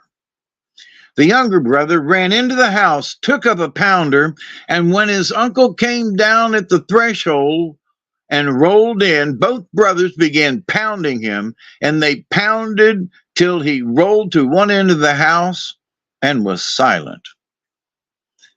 Then the younger brother said to him, I have brought you here, uncle. Now you must stay with us and tell us where our brothers are." "I can't stay here," said the head, "but I will help you, and your brothers will come back." The The elder brother had rubbed the mold from the head and face of the dug-up man and had found that he was their brother. Dagwanoyant blew on his nephew, and he was sound and well again. Now there were 3 brothers at home. At night, the head stayed outside and gnawed the chunks of hickory bark that his nephew had prepared. After a few days, Dagwanoyant said to his youngest nephew, "I must go home, but first I will take you to the place where your brother's bones are." The 2 started together. The head, springing high from the ground, made long leaps and didn't stop till it brought the young man to the woman on the rock. As they came to the women, the uncle said, "We must kill these women."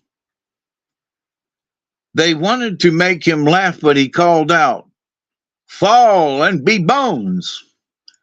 The women were enraged by the words and tried to spit at the old uncle, but he repeated the words, and the 3rd time he said them, both women rolled off the rock, and as they fell, their bones made a noise like the pouring out of many shells.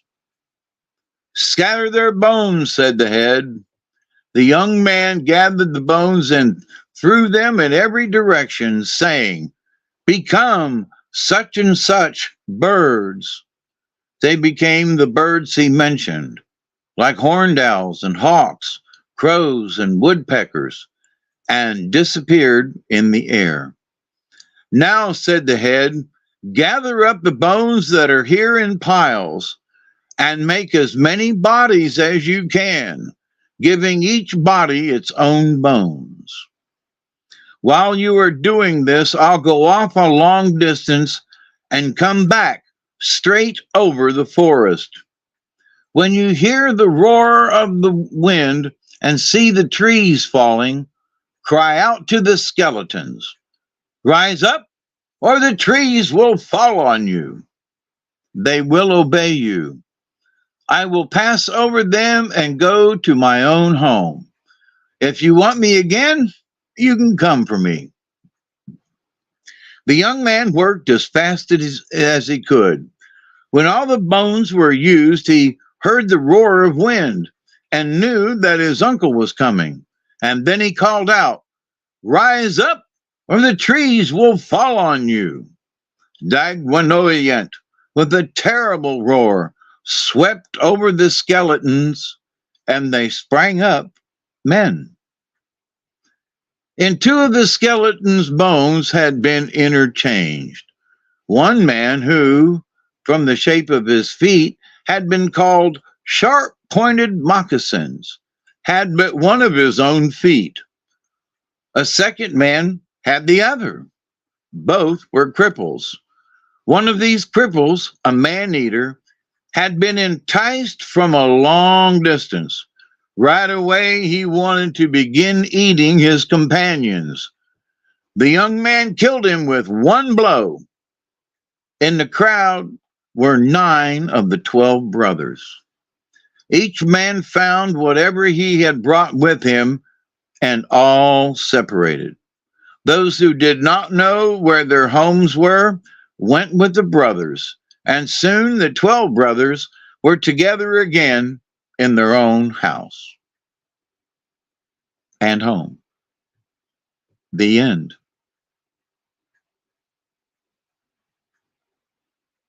There was no head chopping, but there was a bodiless head. That's true. Always a head.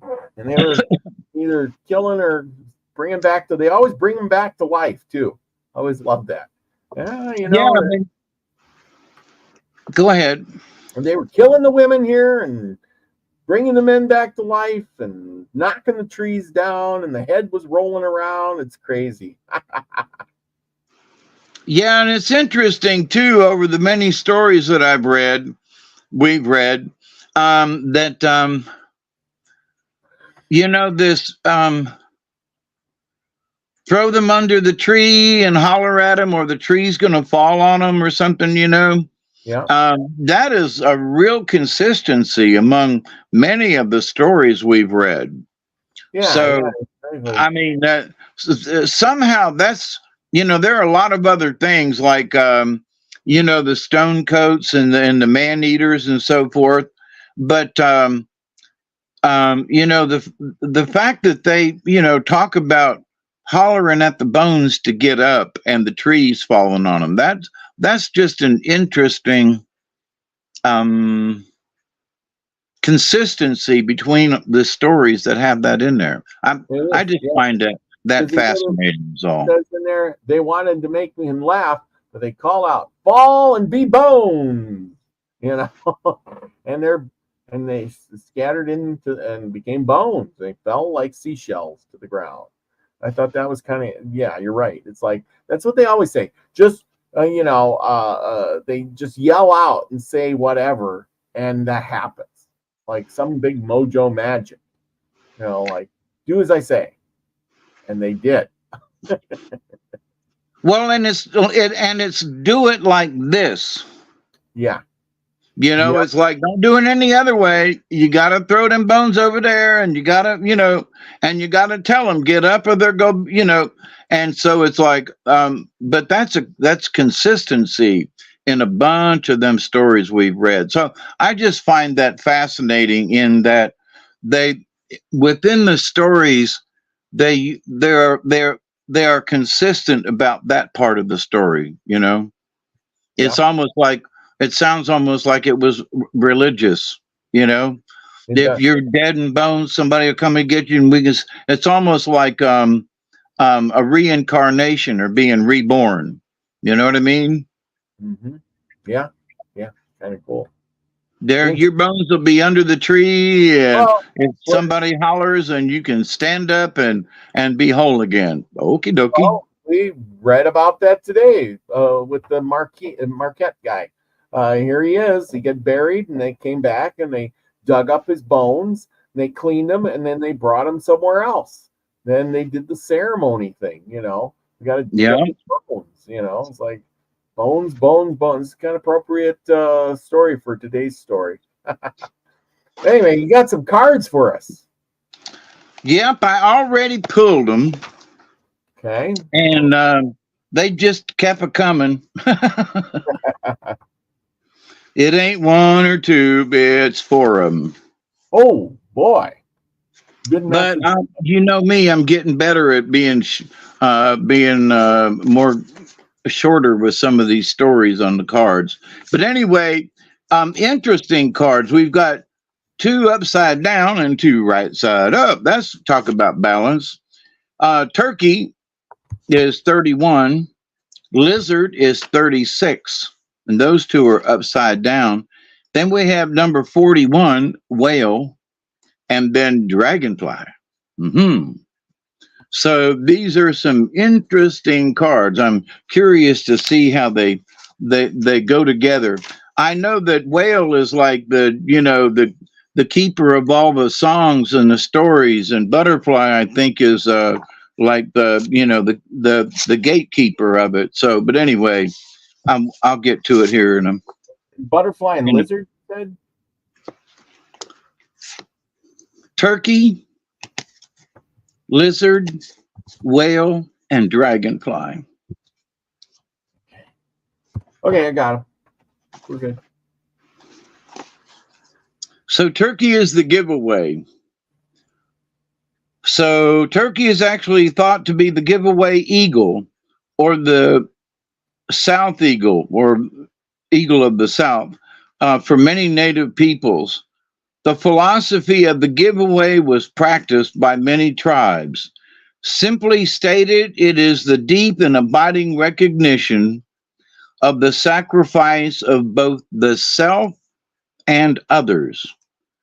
People in modern day society who have many times more than they need should study the noble turkey who sacrifices itself so that we may live. In turkey's death, we have our life. So we honor the turkey. Now, upside down, There are several aspects to pulling the gobbler card in the reverse position. Are you gobbling up anything and everything out of fear? Are you holding on to too tight and refusing to let go of a dime for charity? It could be that the Scrooge in you has grown accustomed to the miserly aspect of living. If not money, let's see, if not, you might look at the possibility that you are fearful of spending money at this time. Another aspect of contrary gobbling is the idea that the world owes you something and that you do not need to recycle the energy. Think about that you don't need to recycle your energy. Another aspect of contrary gobbling is the idea, wait, okay, the buck stops here may only mean that it stops in your bank account.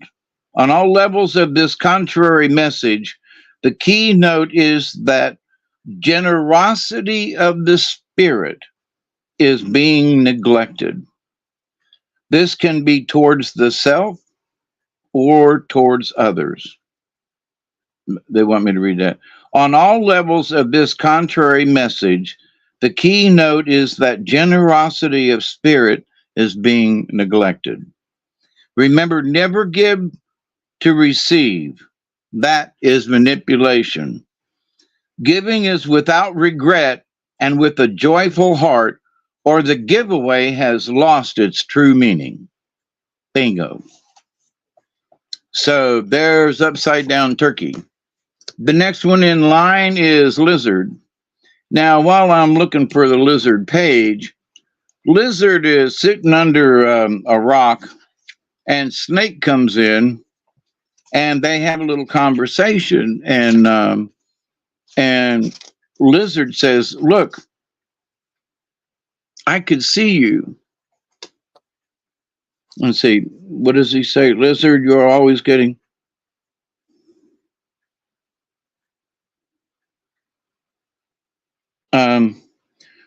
Snake thought that lizard was sleeping, and lizard smiled and said, "Oh, snake, what a silly serpent. I'm not sleeping, I'm dreaming."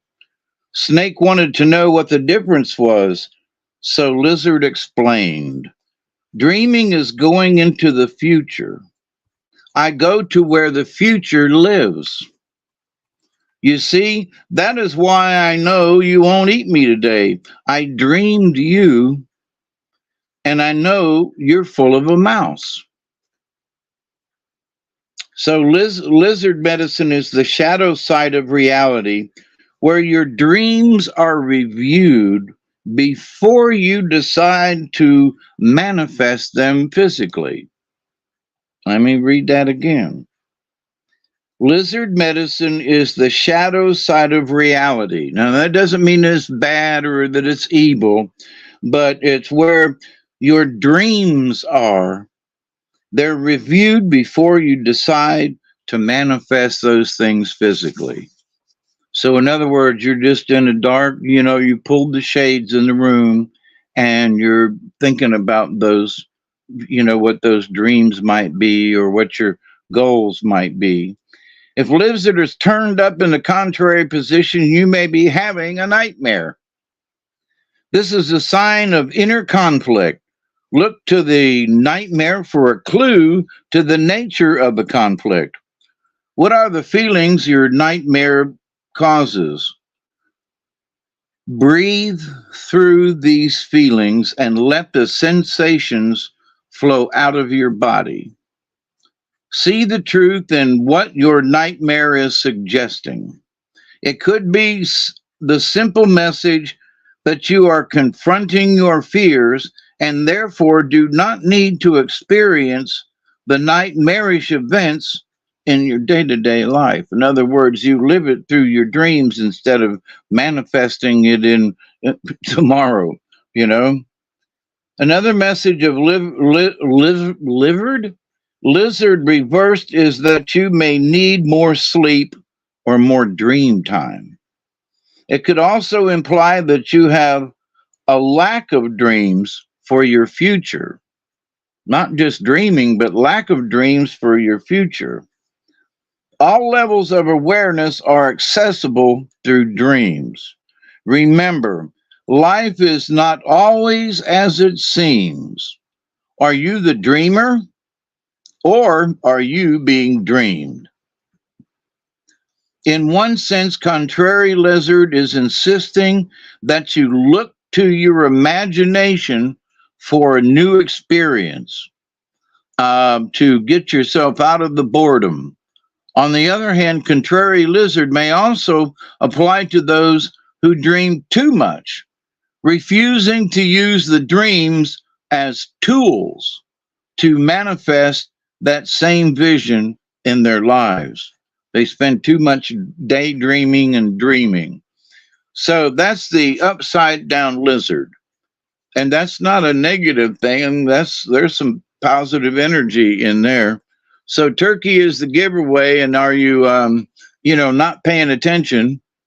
And here we are with lizards, who says you need to make sure that your awareness is there. Are you the dreamer or are you the dreamed? So the next card is whale, number 41 in the book. And we've had whale a few weeks ago, but it's been a while for whale. Whale is very much like a swimming library. Whale carries the history of Mother Earth and is said to have been placed here by the ancients from the dog star Sirius. So the whales are transplants from the dog star nation. Biologists say that whale is a mammal and very possibly lived on land thousands, millions of years ago. In tribal legends, whales' move into the ocean happened when the earth shifted and Lemuria, the motherland, went below the waves.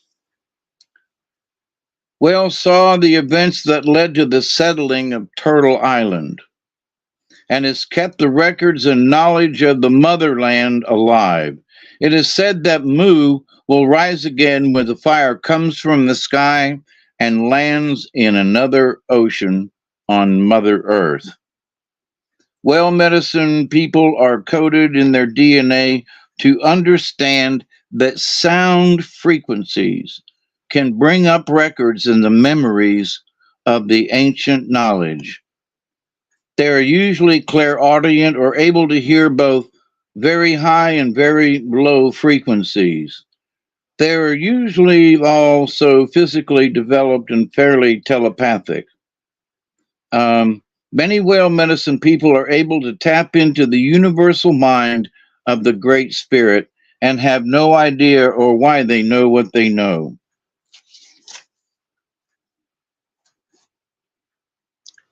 Whale medicine teaches us to use the sounds and frequencies that balance our emotional bodies and heal our physical forms.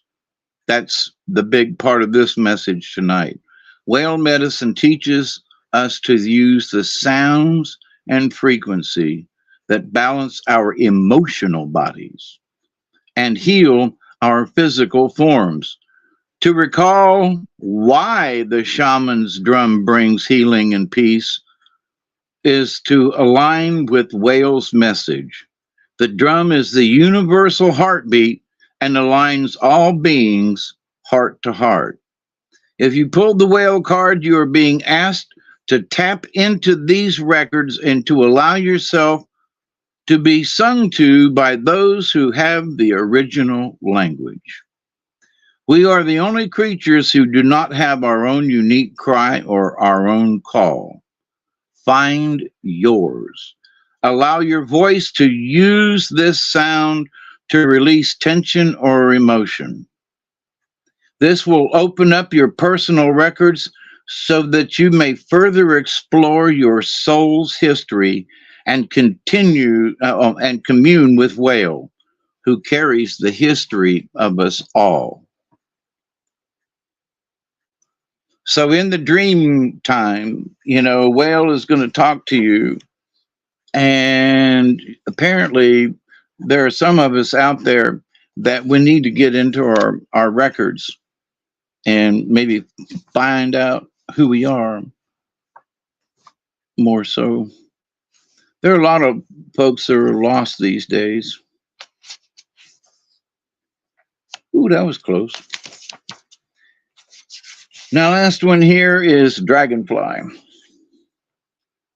So, dragonfly medicine is of the dream time. So, here we've got whale telling us, to listen to the frequencies. It's sort of in the dream time. Guess who else? Lizard, dream time. And turkey is the giveaway and the understanding for us not to be stingy especially with our energy. Dragonfly medicine is of the dream time and the illusionary facade we accept as physical reality.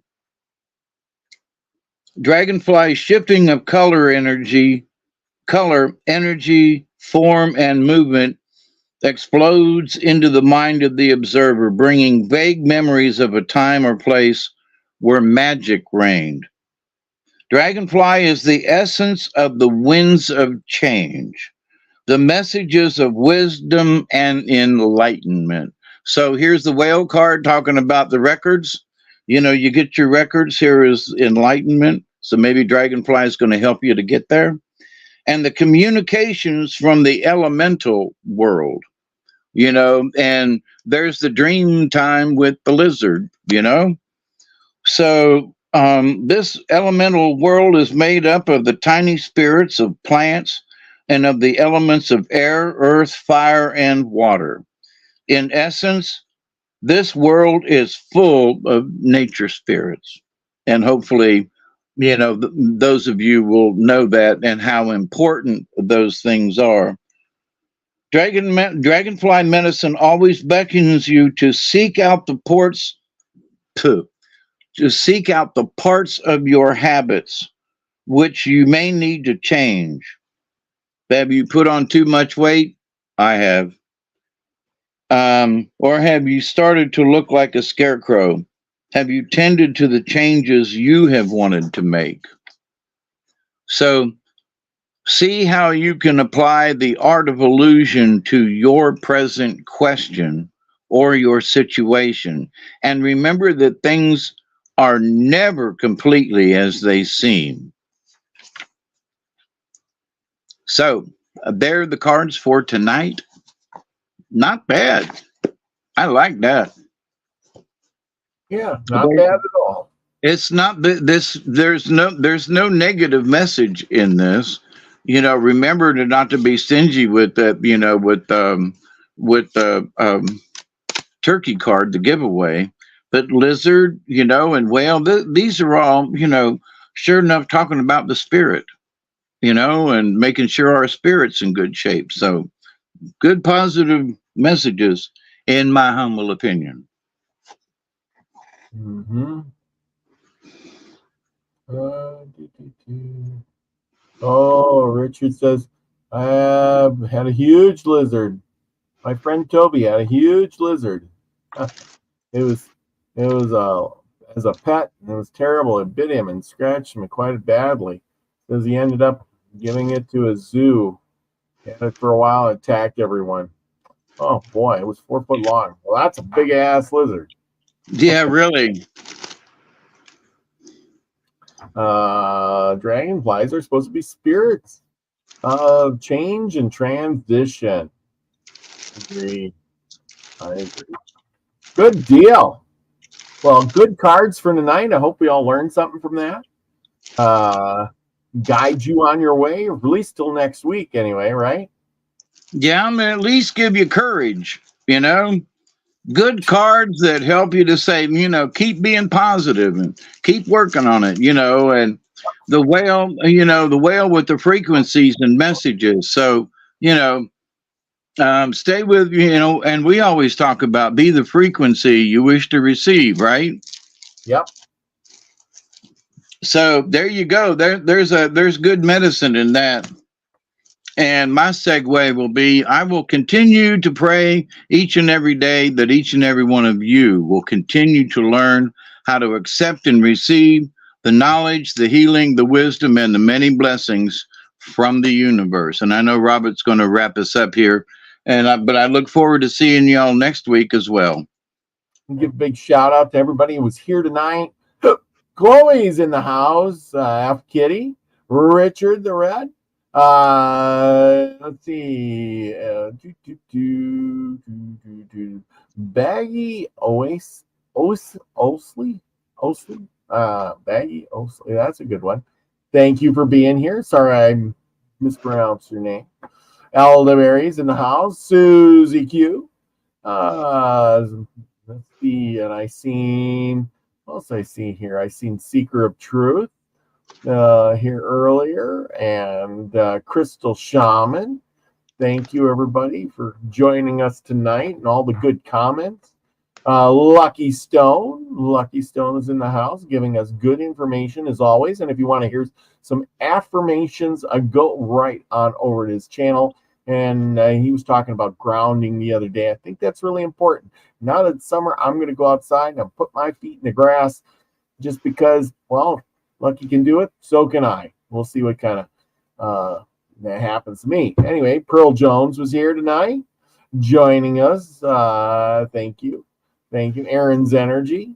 And I hope everybody had a good time, learned a little bit of something. Like I said, if you find that the information helpful, go out and study some of it yourself, learn about Father Marquette and Joliet, Luis Joliet.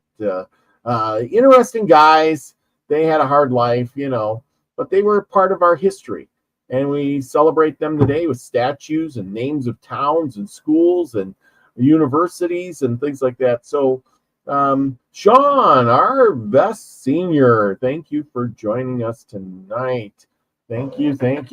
Anyway, remember to hit the big thumbs up. Thank you for being there. There you go. Bernicia Mango. There we go. Thank you. I haven't seen you here before. Hey, Bernicia. There you go. Anyway, you got a show tonight. Yeah, it's Tuesday. Well, actually, it's Wednesday. Wednesday. I'm glad that. Anyway, there you go. I'll give you a big shout out. Look at that. Right on the screen. And anyway, I hope you all had a great week. And this is a little pepper in the salt. And, trust the cards. Make your life your own. Don't trust in some unseeable, unknowing thing. Remember, the hope that you need is within you. Always look within, because it's all right there. We don't have to look at the outside world, because sometimes the outside world just don't look so good sometimes. But go ahead. It's the inside world that really can change your life. Believe in yourself. Trust yourself. Don't lie to yourself, and make this place a better place to live in. And go out, help your neighbor, and go ahead. And I heard something interesting today, and it was, Apollo gave Pandora a box. And we've all heard of Pandora's box, right? And so she opened it to see what was in it out of curiosity, and all these things came out. And she tried her best to close the lid. And the only thing left in the box was a note on the bottom that said hope. So with all this that she let out, and by accident, there are many stories she did it on purpose, but to that point though, there's there's always hope even after all of it. And I was like, man, that the bottom of Pandora's box, hope. Yep. Even when times are at their worst, you can always look for hope, and that's what keeps us driving along. Is that hope? That but don't place your hope in the wrong spots. Place your hope on yourself. That's what I would say. because what you need is already inside you. You already have that. Don't lose focus. Things will get better, but you gotta put forth the effort to make them better. You can't just sit on the curbside and say, I'm hoping that I'll win the lottery. If you didn't buy a ticket, never going to happen. Your odds are really against you then. So yeah, and don't overextend your hope. Oh, I hope I get $1 million. Oh, I hope I get a mansion. Just hope for a decent house that with your roof don't leak. Mine does. Leaks, but I'm glad. I'm hoping that it doesn't rain as hard next time. But so yeah, keep hope in your heart, but don't. There are folks who are hoping for the moon, and that's just, come on now, be a little realistic, will you? Well, realistic is like, we'll take your roof for instance. It's leaking, but if you can hope all you want, it's not going to fix itself. Nope. This is the part where you have to look within yourself and say, I got to get that fixed. If I got to get somebody else to do it, or I got to do it myself, one way or another, I got to fix the roof, because all the hope in the world is not going to plug the hole. That's right, man. I'm saving up money now. There you go. Anyway, okay, everybody. Remember, go out, do something nice for somebody, get a little hope for yourself, give it to somebody else. And with that, be the frequency you want to receive, everyone. Love you all. Peace, everybody.